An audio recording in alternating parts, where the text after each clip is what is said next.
What's going on, everybody? Welcome back to TTB Ravens Media. Bringing Ravens content every single, the daily thing's been a little bit tough recently, but bringing you Ravens content every single game day at least. But Joshua, we got the Browns coming up week 10.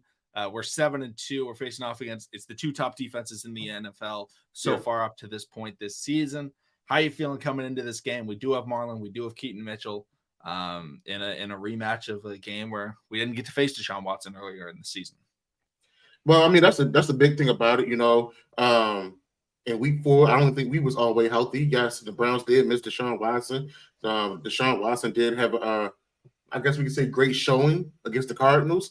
That's against a team that is figuring out what the hell they're doing. I know Myles Garrett said he'd rather take Joe Burrow over Lamar Jackson because, Joe Burrow's more polished and everything of that nature. So I'm feeling pretty damn good because, the chip is on the shoulder. The chip is on the shoulder, not only of Lamar, but this whole Ravens organization, and we got I'm not going to say a reincarnation of Ray Lewis, but definitely someone that brings out that, Raven-style defensive smash-mouth football in a Roquan Smith. He's a great leader. I love what he's been doing since he stepped in the room. Granted, he got the green dot. Well, we knew he was going to get the green dot. Chuck Clark was just, we just had to figure out what was the next move with him. But eventually, he made his departure for the team.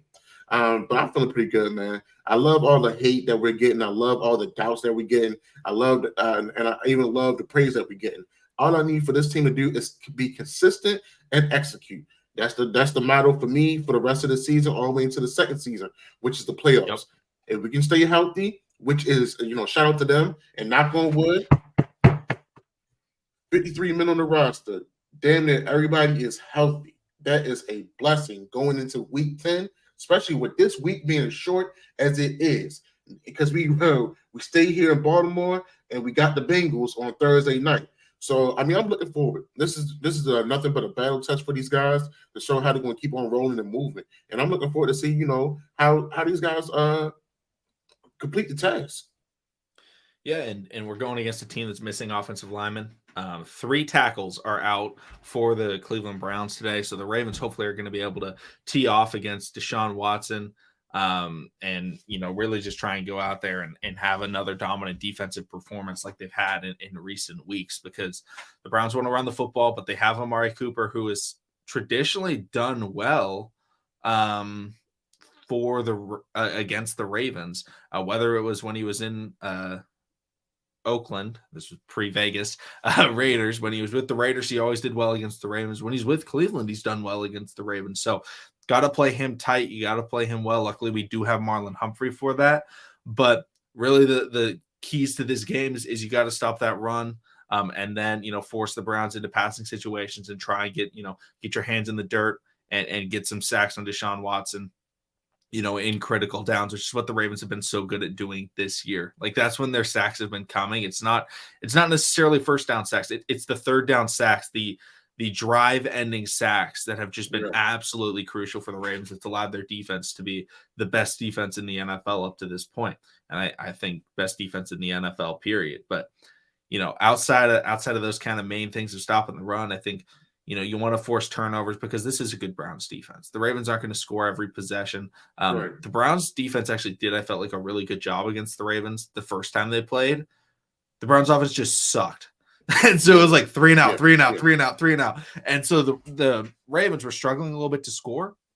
But if the Ravens are able to get turnovers, if the Ravens are able to build that momentum, they're going to be able to start putting some points up. And if you get ahead of the Browns, then they're dropping back to pass, and again, they're missing offensive linemen. So you want to get get the points early, and make the Browns have to come from behind, because that's their worst attribute of their team. They're meant to run the football and play grind out defense.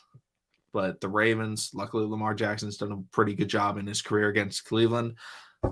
Just block Myles Garrett. That's the big thing. Yeah, absolutely. I mean, you said it, and now that he has another decent running mate, it's Darius Smith. It's either you run away from him or you run at him. It's only one or two things he's going to do. Either he's going to stop the play, every damn play, or he's going to get swallowed up, in the moment. So when certain plays is being ran, So I definitely feel like, if we can eliminate Myles Garrett, I mean, the same way Arizona did us, as far as in their run game, with the pulling guards, pulling tackles, and the running back made sure to stay the hell away from Roquan Smith and bounce to the other hole. So I mean, if Keith Mitchell can do that, if we can get the quick pass, quick slant, quick pass game going and moving the chains, Mark Andrews is always going to be a big key factor. If he continue to play like Travis Kelce in regards of just free range, do his route, do his own routes, just be available. I feel like it's going to be a good game. I feel like it's going to be a great game. It's always good to see us face off against the AFC North foe. You either the Ravens show up and show out, or we give the game away. I don't see this happening today. I'm feeling pretty good. They are riding a lot of momentum, and honestly, Deshaun Watson is facing a top defense. He hasn't faced a defense that's strong outside of the courts. I'm sorry to say it. Yeah. outside of the court outside of the allegations. So it's gonna be a rough Sunday for him. And I'm just looking for it, man. Like I don't know if you've been listening to ESPN or seeing the different, clips and stuff like that. I'm just excited. I'm excited because these guys got the chance to shut those boys up, especially Emmanuel Acho. I need him to just lose his job. I'm tired of him. I mean, I don't know of anybody that likes Emmanuel Acho. Like, he's up there I met with his mother. I met his mother, and I still don't think I know anybody that likes him. He's up there with Booger for me. Dude, he's so bad. I mean, he just hates, he hates everybody. He's like, I hate Justin Herbert. Justin Herbert sucks. And you're like, do you watch Justin Herbert? And then he hates on the Ravens. It's like, dude, just go back to writing books on non-football issues. That's how you got famous. It had nothing to do with football. Wasn't like a second or third string linebacker anyway in the league? He was. And then he started writing they weren't football books. He wrote I don't know, mental health or something like that books. Yeah. And then he got popular off of that, and then he came back to football, and it was like, okay, get off the TV, dude. You're so annoying. But in this game, you're facing off against the Cleveland Browns at home. Right. Rivalry matchup. Mm-hmm. But Joshua, this is the first home game against an AFC North rival. Exactly. That's big. And we talked about that at the start of the season when we got the schedule. We were like, oh man, the Ravens are going to go out there and they're going to have nobody at home in the first half of the year. That means they're going to get the stretch, the important games, because we knew the Ravens are going to be contending for that number 1 seed. We're going to be able to play those games at home. And we have to see how the Ravens crowd and the Ravens, I think really just the Ravens crowd in a close game. Hopefully it's not a close game, but we're yet to see the Ravens, in a nail biter at home this year against an AFC North rival or against, a big time rivalry matchup, right? We haven't played the Chiefs at home. We haven't played the Bills at home. And those are the teams that, we're hoping we have home field advantage for going into the postseason. And we want to get those preludes. But, I think the bank's going to be rocking today. It's always rocking, but this is a big time game. And last time the Ravens played the Browns, there was a lot of trash talk. I remember Roquan Smith. He pissed off a lot of Browns fans and Browns players. And I hope he goes out there and he does the exact same thing again. The Browns players are trying to emulate what the Ravens did when the Ravens beat the Browns. But come on. Copying is just the best form of flattery. That's what they're trying to do. They're like, oh, we like what the Ravens are trying to do. And you know what I'm excited to see, Joshua? Talk to me. Number 34. Oh, yeah. Keith Mitchell done woke up today. So that means we definitely get Ravens football for sure. And I'm looking forward too, because I feel like this game will really cement his role on the offensive side of the ball. If he can put up the same type of numbers he did last week or damn near close to it, it's getting colder. When you are a playoff contender, when you do have a complete offense or a complete team, you throw the ball less, you run the ball more, you take up time of possession, and you rely on your defense to go ahead and shut those boys up. We got a defense that's been shutting shit down. So we got that part. We got that part squared away. Gus Edwards, when he gets in the game, he doesn't have the burst that he used to, but he can break off a good run, and he also can finish at the goal line and give us a touchdown. He's been showing that. I think he got his 5 in the last 2 games, in the end zone, in the red zone, I believe. Yeah, 5 in the last 2. Now you got a home run hitter. You got a home run hitter that had 9 carries and 138 yards. That's huge. I mean, granted, Justice Hill, he had his moments, but I don't know. Justice Hill needs some new spikes on his cleats, or needs some new tape, or whatever the case may be. But sometimes before he even gets tackled, he always going down. Versus yeah, that's true. I'm rooting for that. I'm rooting for that. Honestly. There's a reason we call him ball skills. BS, Brandon Stevens, ball skills. He is playing some of the best football. I am proud of him, honestly. You know, he was I guess we can say he was on the chopping block for us because of his play. Yeah. And with Marcus Peters gone, I know a lot of people will say, well, we kept Brandon Stevens, we should have kept Marcus Peters. Me, I love Marcus Peters. I feel like that's a great energy guy. Him plus Roquan Smith, they would definitely have that team rocking for sure. But shout out to Brandon Stevens taking that step. I believe this is his 3rd year as well in the NFL. I could be wrong. I don't think we had a corner that started playing good football in this 3rd year. I could be wrong that we drafted, but maybe I had to go back and look into the archives. But no, man, Brandon Stevens, shout out to him. He's playing good ball. I love what he's doing, and hopefully he can continue to thrive, because we're going to need him. We're going to need everybody in our secondary and that front 7 to come out and show out. Because if you put enough pressure on Deshaun Watson, we know what he does. He throws picks, and he throws them. He throws a lot of them. And it wouldn't be the first time that we didn't got some picks off of Deshaun Watson too. So this offense definitely got to take that time of possession, get scores a lot. Don't leave nothing off the field. If you by the goal line, we 4th and goal, go and get the field goal. If you got opportunity to take points, take all the points. Take all the points. I'll give a shout out to the coaching staff for the past 2 weeks, because we haven't let up, and we need to keep that same energy. We need to keep that same energy, because we're going to be playing against some tough teams down the stretch. I believe we got the Chargers, Jaguars, we got the Bengals Thursday night, we got the 49ers on Christmas Day. We're going to play against some good ball. And in the beginning of the year, we're going to have Steelers. So to solidify ourselves, we got to put up points. Yeah, and something I want to see the Ravens continue to do. They were trying last week. It didn't work. The only thing that didn't work last week, the deep ball. They were taking shots down the field. I think they were both shots to Rashad Bateman. But I want to see that continue. I want to see the Ravens try and get the ball downfield, because it just allows the run game to be benefited more, right? When teams start flooding that box, I want to see Lamar Jackson trying to take those deep shots,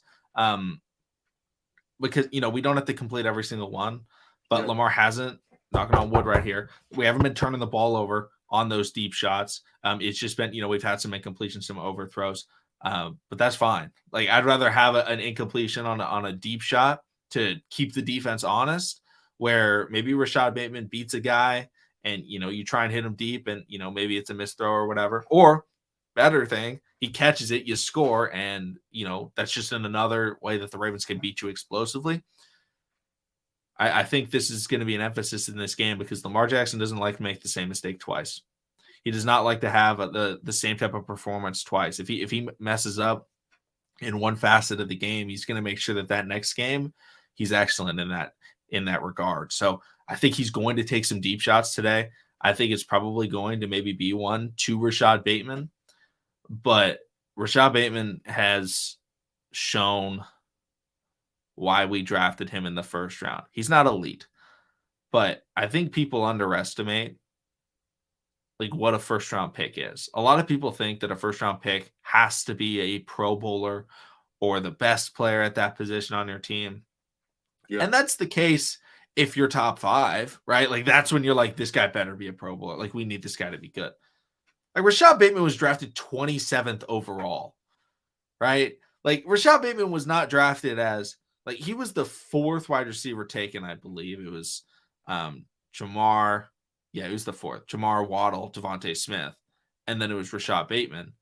Yeah. And or maybe Kadarius Toney went in front of him. I can't remember exactly, but Mm-hmm. it was like Rashad Bateman was taken. It was like, okay, this guy's R1, and he was, but now it's like, okay, Rashad Bateman, from watching him the last few weeks, when he's healthy, when he's practicing, that's a wide receiver 2 right there. Like that is exactly what the Ravens need him to be right now. Is it disappointing that he's not a superstar? Yes, but at the same time, it's not a bust. It's not a bad pick. It's not like the receiver drafted right after him is a superstar. And people may say, oh, but we could have got this guy or this guy later in the draft. Yeah, but that's not what they were mocked, right? Like we drafted him and he got developed by Greg Roman's offense. Like that's what happened. And now he's playing with Todd Monken and he's putting up numbers and he's making plays. He's coming back to the ball. He's being aggressive with his hands. I want to see the Ravens reward that. And y'all, this wide receiver class in next year's draft, I don't know how you feel about McConnell, but it's in my opinion, it's pretty damn deep. It's pretty damn deep. Mm-hmm. Shout out to Keon yesterday. I don't know if he moved up a stop because of that game, but I'm gonna need him to fall. I'm gonna need him to fall in those late 20s. There's so many wide receivers in this draft class. No, seriously, you've got Marvin, Emeka. You've got Romeo Dunes. You've got Keon Coleman. You got Mitchell out of Texas. You got Mitchell, and you have Worthy out of Texas. You've got what's the route runner out of Johnson Georgia? out of I can't remember the Georgia wide receiver name, but there's a guy named Johnson on the Ducks who's really nice as a speed guy. There's like 9 guys that people are debating who will go in the first round. Obviously, there's some that are locks. Marvin Harrison, for sure. But other than that, I'm excited to see what the Ravens do at the wide receiver position in this draft class. There's a lot of sleepers too. There's a lot of sleepers that's going to slip in for sure. My odds on what's his? Was it Tory Horton for Colorado State? That's an all-purpose guy. I like what he does. Oh yeah, I like him. I like him for sure. And Stanford, they got some good guys over there too. Got some good guys. None of them are going to the draft this year though. They're young. Alec Manor is a sophomore, so don't worry. Mm-hmm. Next year. But the Ravens have, oh my goodness, Marcus Williams is back. Do you think he gets a lot of play time today? Let's answer that. According to this, hold on, let me look it up. Let me see something from Jeff or something like that. Marcus Williams, I'm looking up. Oh well, the Ravens tweeted 22 minutes ago. Marcus Williams is back. So, oh my goodness. Did we see the 3 safety lineup? Oh, I think we're seeing the 3 safety all game long. I think we're going to see a lot of Kyle Hamilton close to the line of scrimmage. And then I think we're going to see Thursday night to show that off. I was waiting for Thursday night for us to show that off, but hey, get the prelude, and get your popcorn ready because it's going to be a show. You got to get your. And I think it would be really fun to see a Geno Stone single high, or even a Marcus Williams single high, and then you have Kyle Hamilton and Marcus or Geno playing underneath, trying to get those dump off passes intercepted, the passes to the tight ends, the passes to the running backs. I mean, we talked about it so many times. Like this Ravens defense isn't full, and we're adding pieces back. It's like, okay, we got Marcus Williams back, and I think Marcus Williams is a better player than Geno Stone. But Geno Stone has shown he has to be on the field, and so we're going, okay, where do we fit in Marcus Williams? The rotation, 3 safeties. And because Marcus Williams is a better tackler than Geno. But you can play, okay, who's playing slot right now? Oh, we'll throw Marcus Williams in the slot, or we'll throw Kyle Hamilton in the slot, which we do all the time. Mm-hmm. I mean, Mike McDonald, Joshua, we were talking about it when Trenton Simpson got drafted.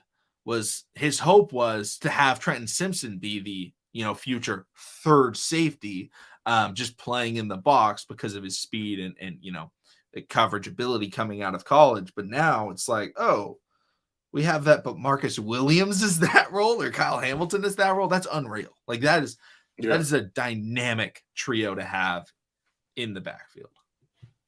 No, it's definitely about to get it. It's definitely about to be a spooky tear. And honestly, if we run a three safety defense all the way into the playoffs, I'm gonna need us to release brother Jim, because our brother Jim is in the hot seat. So is Jim too. Yeah. You know what? Honestly, Biff Poggi said it best.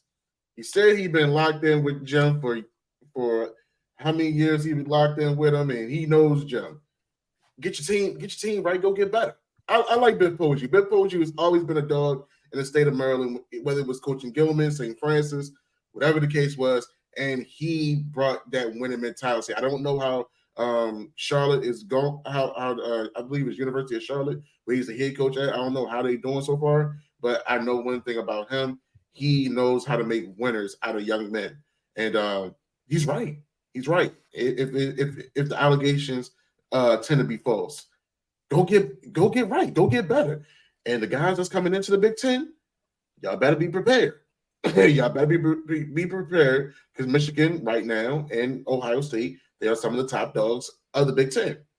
Yeah. But Joshua, we got 5 minutes until this game starts. And we got to do it. We got to get the bold predictions. What are you thinking for this game? Ooh, almost went down. All right, bold prediction. I'm still calling it. I still need to see it. I got a Jackson 5. I got a Jackson 5. Jackson 5, and give me another 100 give me another 100 rushing yards out of Keaton Mitchell. I like it. Mine, honorary, always a bold prediction. Throwing it out there once again. Odell Beckham Jr. throws pass, touchdown. Throwing that one out there. But also, I'll go with I'm gonna go Odell, 2 tutties. I think he's got the bug. I think that was the jump start. I think that was the momentum he needed. Out of the slot, start feeding him. I think one's gonna be a back shoulder, and I think one's gonna be a slot. I think he catches a slant at like the 15-yard line or something like that. Takes it up the field. All right, talk to me. What we got on the defense side of the ball? This is where we like to have our fun. Yes, sir. I'm gonna go with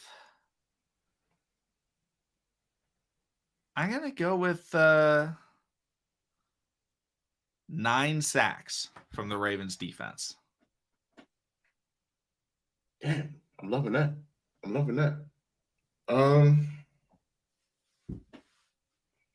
I got, you know what? After they don't got no tackles. Deshaun Watson, this is his second game back in the league of this year. I got 2 pick sixes. I got 2 pick sixes, 4 sacks, and a fumble recovery to the crib. Ooh. Who's scoring the touchdowns? I got Kyle finally getting one, taking it to the crib. Like it. I'm gonna show love to Brandon. Gino stole some of Brandon's picks. And clearly Gino don't got the vision to stay in bounds, but house or never. But I got Justin Metabike actually scooping and scoring. I like that. I'd like that. I dislike it because it's going to just boost his contract in the offseason, but I like that. Hell yeah, but it's like, you know what happens, man. You know, we got to see it happen. But guys, thank you all so much for coming through. I like the score predictions, 23-16, 37-14. I actually really like that score prediction, Alex. I think it's a really good one. 27-17, 38-10. Y'all, thank y'all so much for coming through. Make sure to check in for the post-game show later in the week. Hopefully the Ravens we're coming at you with the Ravens at 8-2. Thank y'all. See y'all again next time.